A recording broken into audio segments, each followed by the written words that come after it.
হুগলির প্রত্যন্ত সেনেট গ্রামে ধাপে ধাপে গড়ে উঠছে senate blooming academy. ICSE board পরিচালিত স্কুলটিতে রয়েছে চোখ ধাঁধানো পরিবেশ। চলুন আপনাদের ঘুরিয়ে আনি এই শিক্ষা প্রতিষ্ঠান থেকে।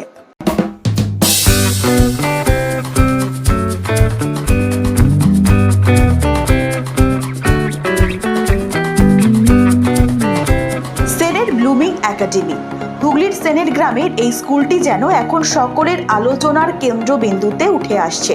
ধানের গোলা, সবুজ ক্ষেত আর সারি সারি তাল গাছের মাঝেই যেন বিশাল অট্টালিকা, সুউচ্চ পাকা বাড়ি, বিদেশি মার্বেল, পরিশ্রুত পানীয় জল, ঝাঁ ছকচকে ক্লাস ঘর যেন পড়ুয়াদের আকৃষ্ট করে।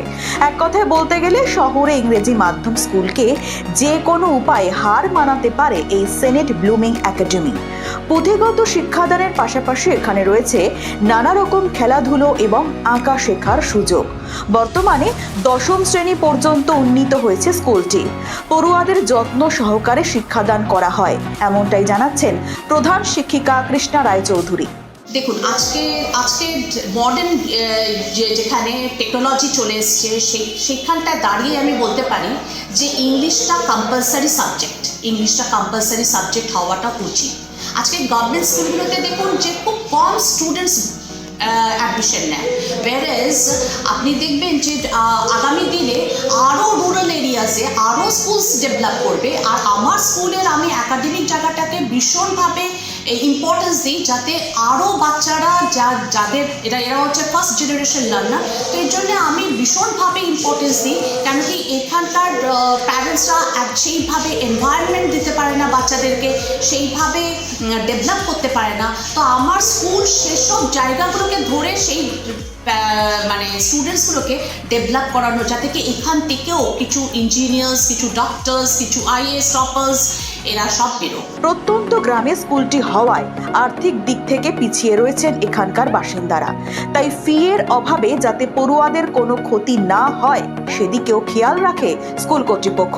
আবার যারা দূর থেকে পড়তে আসে তাদের জন্য হোস্টেলেরও ব্যবস্থা করা হচ্ছে, এমনটাই জানাচ্ছেন প্রেসিডেন্ট ওসমান মল্লিক। বর্তমানে বেশিরভাগ স্কুলেরই এই এলাকারই, কিন্তু কিছু চুচুড়ের দিক থেকে কিছু আসে বা আরও 8-10 কিলোমিটার দূর থেকে আসে। কিন্তু আগামী দিনে আমরা এবছরই একটা হোস্টেল তৈরি করতে চলেছি, যাতে দূর দূরান্তের ছেলেরা এখানে থাকতে পারে। কারণ কি না, আমরা স্কুলের পাশাপাশি যেহেতু আগামী বছর আইএসসি হবে, অর্থাৎ এইচএস শুরু হবে, সেই সঙ্গে আমরা জয়েন্ট এন্ট্রান্সের কোচিংও শুরু করব। সেই জন্য হোস্টেল খুব দরকার। এবং হোস্টেলের কাজ শুরু হয়েছে এবং এপ্রিল থেকেই হোস্টেলও চালু হয়ে যাবে। স্কুলটি প্রতিষ্ঠা হয়েছিল 2003 সালে, কিন্তু সেই সময় স্কুলটি অর্থাভাবে চলছিল না। এরপর 2015 সালে স্কুলটির দায়িত্বভার গ্রহণ করেন বিশিষ্ট ব্যবসায়ী ফিরোজ মোল্লা। তবে দায়িত্বভার গ্রহণ করার পর তিনি থেমে থাকেননি। আইএসসি বোর্ডে রূপান্তরিত করার লক্ষ্যে তিনি এগিয়ে যাচ্ছেন। আগামী দিনে যাতে অর্থাভাবে কারো লেখাপড়া না বন্ধ হয় সেদিকেও নজর দেবেন তিনি, এমনটাই জানাচ্ছেন। অ্যাকচুয়ালি আমি তো এখানকার স্থানীয়। এই গ্রাম বাংলার মধ্যে আমাদের ছেলেরা অনেকটাই বাইরে গিয়ে পিছিয়ে পড়ে, স্রেফ একটা কারণে ইংরেজিটা ঠিকভাবে না বলতে পারার জন্য, না পড়তে পারার জন্য। ওখান থেকে আমার একটা চিন্তা ভাবনা এসছে যে এই গ্রামের মধ্যে একটা ইংলিশ মিডিয়ামের অতি অবশ্যই প্রয়োজন। এটা আমার স্বপ্ন ছিল, যে স্বপ্নটা ছোট ছোট করে গুটি বেঁধে আজকে একটা জায়গায় নিয়ে আসার চেষ্টা করেছি। কিন্তু এর মধ্যে একটা বিশাল সমস্যা আমাদের হয়, গ্রাম তো, গ্রামের সবটাই চাষিবাসীর মধ্যে, চাষিবাসী কাজের সঙ্গে যুক্ত আছে।